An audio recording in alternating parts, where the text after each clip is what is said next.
So Lisa, kwento mo nga sa amin yung problema mo ng lalamunan mo before. Time po kasi siya, nabaos po ako. Tapos nawala yung boses ko. As in, wala na po talagang mailabas.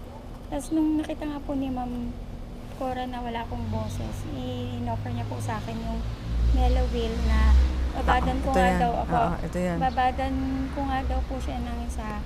Tapos sabayan ko daw po ng yung kaya kong init nito. Fit and well. Opo, Fit and Well. Tapos nung yun nga po, ginawa ko siya.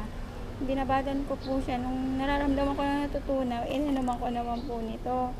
Tapos yun po, 2 times ko po siyang ginawa nung nasa office po ako, tapos pag uwi ko. Tapos uminom din ako ng isa pag bago pumasok. Nakaka-recover naman po, nagkaroon ng boses. As in, nawala po yung pananakit niya pag nagsasalita. Kahit po medyo paus pa, okay naman po. Hindi yung parang nagagasgasan. Oo, kasi nung una ka mo, totally wala kang Wala boses. po talaga. Tapos masakit. Opo, masakit. Oo, so ngayon may boses ka na Opo. at hindi na rin masakit. Hindi naman na po. Oo, nakailang, Nakakapagsalita. nung nagkaroon ka ng boses at nawala yung pain, ilang beses ka palang umiinom nun? Mga ilang oras pa lang yon? Ano po siya, bali, uminom po kasi ako nito mga magla-lunch dito sa office.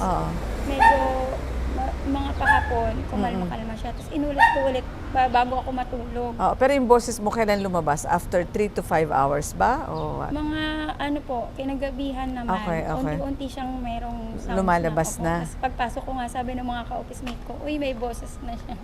Hindi katulad ng parang sumisigaw daw ako na, ganun, niloloko nila.